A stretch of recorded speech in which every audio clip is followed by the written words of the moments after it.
இந்த செய்தியை உங்களுக்கு வழங்குவது டைனமிக். 34 ஆண்டு கால சிறந்த டைனமிக் 7ஆம் உணர்வு விழித்தெழுதல் விழிப்புணர்வு உளமன உணர்வியல் அனுபவ பயிற்சிக்கு டைனமிக்.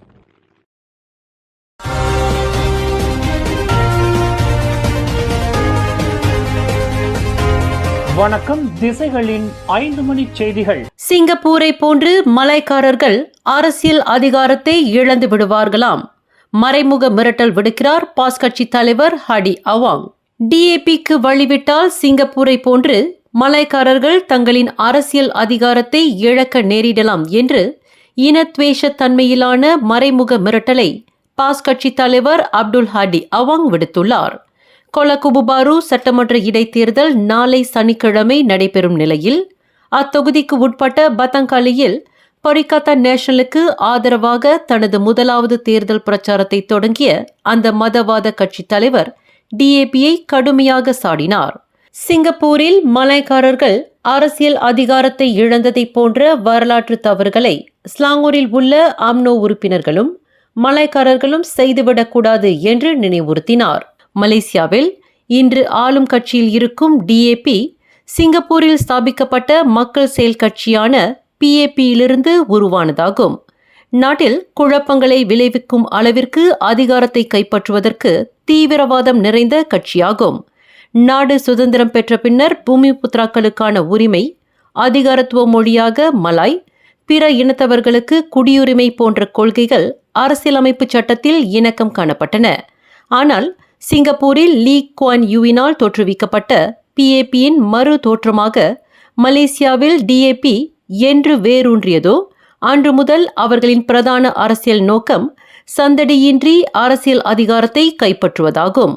இஸ்லாமியர்களின் அதிகாரத்தை அளிக்கும் நோக்கில் டிஏபி காயை நகர்த்தி வருகிறது. அதற்கு வழிவிட்டால் சிங்கப்பூரில் மலாய்க்காரர்கள் அதிகாரத்தை இழந்ததைப் போல் மலேசியாவிலும் ஏற்பட்டுவிடும் என்று ஹடி அவாங் மறைமுக மிரட்டலை விடுத்துள்ளார். நாடாளுமன்ற மேலவைத் தலைவர் டத்தோ முத்தாங் தகால் கோலாலம்பூர் தேசிய இருதய சிகிச்சை கழகமான ஐஜேனில் இன்று காலை 11:46 மணியளவில் காலமானார். அவருக்கு வயது 69. டத்தோ முத்தாங் தகாலுக்கு டத்தின் ஹோ மேல்லேங் என்ற மனைவியும் 3 பிள்ளைகளும் உள்ளனர். கடந்த ஏப்ரல் 29ஆம் தேதி மலேசிய பேராளர் குழுவிற்கு தலைமையேற்று அசர்பைஜான் நாட்டிற்கு அலுவல் பயணம் மேற்கொண்ட முத்தாங் தகால் உடல்நலம் சுகவீனப்பட்டதை தொடர்ந்து தமது வருகையை பாதியிலேயே முடித்துக்கொண்டு நாடு திரும்பினார். மே 6ஆம் தேதி ஐஜேனில் சேர்க்கப்பட்ட அவர் சுயநினைவு இழந்த நிலையில் கவலைக்கிடமாக இருந்து வந்தார். இவ்வாண்டு பிப்ரவரி 15ஆம் தேதி சரவா மாநில ஆளுநராக நியமிக்கப்பட்ட முன்னாள் மேலவைத் தலைவர் டாக்டர் வான் ஜுனைடி துவான்கு ஜஃபாருக்கு பதிலாக புதிய மேலவைத் தலைவராக முத்தாங் தகால் நியமிக்கப்பட்டார். மலேசிய வரலாற்றில் டயாக் பூர்வக்குடி இனம் மற்றும் சரவாக் மாநிலத்தைச் சேர்ந்த முதலாவது மேலவைத் தலைவர் என்ற பெருமையை சரவா ஜிபிஎஸ் கட்சியைச் சேர்ந்த முத்தாங் தகால் பெற்றார் என்பது குறிப்பிடத்தக்கது. மலேசிய ஊழல் தடுப்பு ஆணையமான SPRM-இன் தலைமை ஆணையர் தான் ஸ்ரீ அசம்பாக்கின் பணி ஒப்பந்த காலம் வரும் மே 12ஆம் தேதி முடிவடைகின்ற நிலையில் அவரின் பணி ஒப்பந்த காலம் 2வது முறையாக மேலும் ஓராண்டுக்கு நீட்டிக்கப்பட்டுள்ளது. அசம்பாக்கியின் பணி ஒப்பந்த காலத்தை மேலும் ஓராண்டுக்கு நீட்டிக்க மாமன்னர் சுல்தான் இப்ராஹிம் இணக்கம் தெரிவித்துள்ளதாக அரசாங்க தலைமைச் செயலாளர் தான் ஸ்ரீ முகமது ஜூக்கியோ அலி இன்று அறிவித்துள்ளார். அசம்பாக்கி கடந்த ஆண்டு மே 12ஆம் தேதி தமது 60வது வயதில் கட்டாய பணி ஓய்வு பெற வேண்டிய நிலையில் அவரின் பணி ஒப்பந்தத்தை பிரதமர் டத்தோஸ்ரீ அன்வார் இப்ராஹிம் தலைமையிலான ஒற்றுமை அரசாங்கம் ஓராண்டுக்கு நீட்டித்தது. தற்போது 2வது முறையாக அசம்பாக்கியின் ஒப்பந்த காலம் மேலும் ஓராண்டுக்கு நீட்டிக்கப்பட்டுள்ளது. தனக்கு நன்கு அறிமுகமான சக பல்கலைக்கழக மாணவி மீது எரி திரவக வீச்சு நடத்தியதாக ஓர் இந்திய மாணவி கோத்தபாரு செஷன்ஸ் நீதிமன்றத்தில் நேற்று குற்றஞ்சாட்டப்பட்டார். 22 வயது கீர்த்தனா நாயுடு என்கின்ற அந்த இந்திய மாணவி நீதிபதி நிக் ஹப்ரி முகமது முன்னிலையில் நிறுத்தப்பட்டு குற்றச்சாட்டு வாசிக்கப்பட்ட போது அக்குற்றத்தை அவர் ஒப்புக்கொள்ளவில்லை. குற்றவாளி என்று நிரூபிக்கப்பட்டால் கூடியபட்சம் 20 ஆண்டுகள் சிறை தண்டனை மற்றும் அபராதம் அல்லது பிறம்படி தண்டனை விதிக்க வகை செய்யும் குற்றவியல் சட்டம் 326வது பிரிவின் கீழ் அம்மாணவி குற்றச்சாட்டை எதிர்நோக்கியுள்ளார். சக மாணவி மீது எரி திரவக வீச்சு நடத்தியது மற்றும் தனது இருப்பிடமான ஜொஹோரிலிருந்து எரி திரவகத்தை கொண்டு வந்து தன் வசம் வைத்திருந்தது ஆகிய 2 குற்றச்சாட்டுகள் அம்மாணவிக்கு எதிராக கொண்டுவரப்பட்டுள்ளன.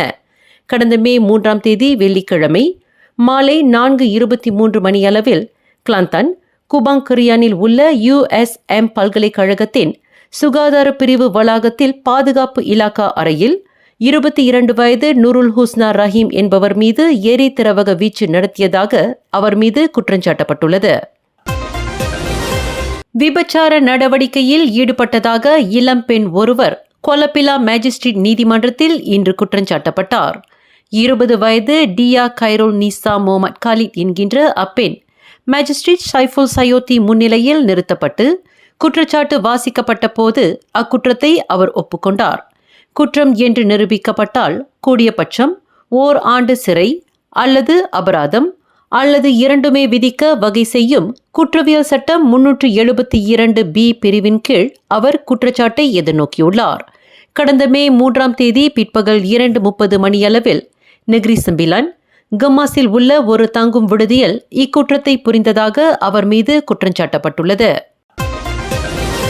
சிரம்பான் தமன் டுவன்கு ஜாஃபார் பகுதியில் நெடுங்காலமாக வீற்றிருந்து தன்னை நாடி வருகின்ற அடியவர்களுக்கு அருள்மழை பொழிகின்ற எல்லாம் வல்ல பெரிய நாயகி அம்பிகை உடனுரை ராஜராஜேஸ்வரர் ஆலயத்தில் வரும் மே 19ஆம் தேதி ஞாயிற்றுக்கிழமை காலை மணி 10:01க்கும் 11:01க்கும் இடைப்பட்ட நேரத்தில் வெகு சிறப்பாக நடைபெறவிருக்கிறது. தமிழ்நாடு திருக்கைலாய பரம்பரை ஸ்ரீகந்த பரம்பரை சூரியனார் கோயில் ஆதின ஸ்ரீகாரியம் வாமதேவ ஸ்ரீமத் சிவாக்கார தேசிக சுவாமிகள் தலைமையில் தமிழ் திருமுறையில் இந்த மகா கும்பாபிஷேகம் நடைபெறவிருப்பதாக ஆலய நிர்வாகம் தெரிவித்துள்ளது. உலகில் மிக சக்தி வாய்ந்த சத்ரு சம்ஹார அஷ்டகால வைரவர் 2 இடங்களில் மட்டுமே வீற்றிருக்கிறார். ஒன்று தமிழ்நாடு திருவண்ணாமலை அருள்மிகு அருணாச்சலேஸ்வரர் ஆலயத்திலும், மற்றொன்று மலேசியாவில் சிரம்பான் தமன் டுவன்கு ஜாஃபார் ராஜராஜேஸ்வரர் ஆலயத்திலும் குடிக்கொண்டு இருக்கிறார்.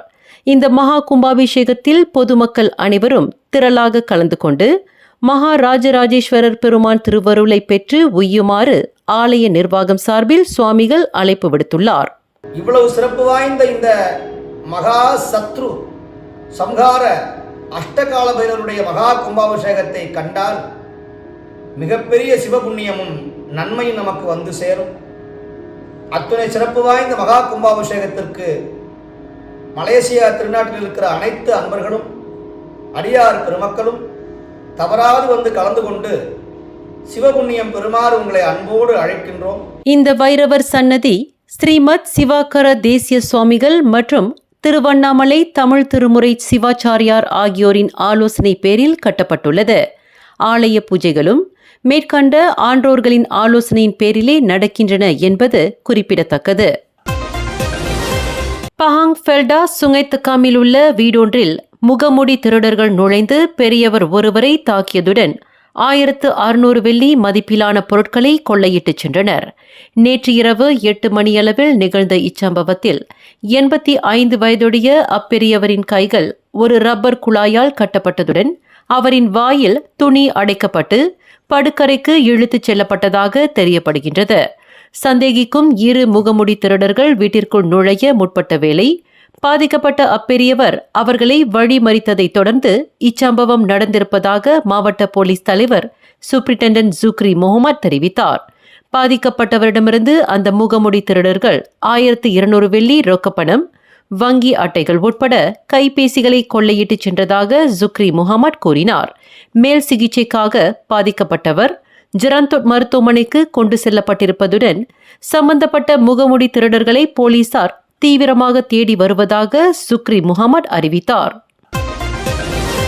ஜொஹோர் பொந்தியானில் உள்ள வீடொன்றில் மேற்கொண்ட திடீர் சோதனையின் போது போதைப்பொருள் கடத்தல் சம்பவம் தொடர்பில் கைது செய்யப்பட்ட 5வரில் ஒருவர் மூதாட்டி ஆவார். இச்சோதனையில் 4.3 மில்லியன் வெள்ளி மதிப்பிலான பல்வேறு போதைப் பொருட்கள் சந்தேகத்திற்குரிய நபர்களிடமிருந்து பறிமுதல் செய்யப்பட்டதாக ஜொஹோர் போலீஸ் தலைவர் குமார் தெரிவித்தார். கடந்த சனிக்கிழமை நள்ளிரவு 1:30 மணி தொடங்கி பிற்பகல் 12 மணி வரையில் ஜோஹர் போலீஸ் தலைமையகத்தின் போதைப்பொருள் குற்றப்புலனாய்வு துறையுடன் மேற்கொண்ட அச்சோதனையில் 40க்கும் 59க்கும் இடைப்பட்ட வயதுடைய உள்ளூரைச் சேர்ந்த 3 ஆண்கள் 1 பெண் உட்பட 75 வயது மூதாட்டி ஒருவரும் கைது செய்யப்பட்டதாக எம். குமார் கூறினார். மேலும் 6 கார்கள், 21,000 வெள்ளி ரொக்கப்பணம் ஆகியவை அவர்களிடமிருந்து கைப்பற்றப்பட்டதாக அவர் தகவல் வெளியிட்டார். கைது செய்யப்பட்ட அந்நபர்கள் 1 வாரத்திற்கு தடுப்பு காவலில் வைக்கப்பட்டிருந்து அந்த தடுப்பு காவல் இன்றுடன் முடிவடைவதாக எம். குமார் அறிவித்தார். குலிம் படங்சராய் கம்போங் எக்கோர் குச்சிங்கில் உள்ள ஒரு கருப்பு எண்ணெய் தயாரிப்பு தொழிற்சாலை இன்று தீப்பிடித்ததை தொடர்ந்து அதை அணைக்கும் பணிகள் மேற்கொள்ளப்பட்டு வருவதாக தெரியப்படுகின்றது. இன்று காலை 10:29 மணியளவில் கிடைக்கப்பெற்ற அவசர அழைப்பினை தொடர்ந்து தீயணைப்பு வீரர்கள் சம்பவ இடத்திற்கு விரைந்ததாக குலிம் ஹைடெக் தீயணைப்பு மீட்பு நிலையத்தின் தலைவர் ஹஸ்மீர் அசன் கூறினார். மேலும் பினாங்கு தசெகலுகூர் தீயணைப்பு நிலையத்திலிருந்தும் தீயணைப்பு வீரர்கள் உட்பட தீயணைப்பு வாகனங்கள் சம்பவ இடத்திற்கு சென்றதாக அவர் குறிப்பிட்டார். தீ மற்ற இடங்களில் பரவாமல் இருக்க தீயை அணைக்கும் முயற்சிகள் தொடர்ந்து மேற்கொள்ளப்பட்டு வருவதாக அஸ்மீர் அசன் தகவல் வெளியிட்டார். மேலும் செய்திகளை தெரிந்து கொள்ள கீழே இருக்கும் பெல் பட்டனை அழுத்துங்கள். உங்கள் மகிழ்ச்சியை வெளிப்படுத்த லைக் மற்றும் ஷேர் செய்யுங்கள். தொடர்ந்து திசைகளோடு இணைந்திருக்க சப்ஸ்கிரைப் செய்யுங்கள்.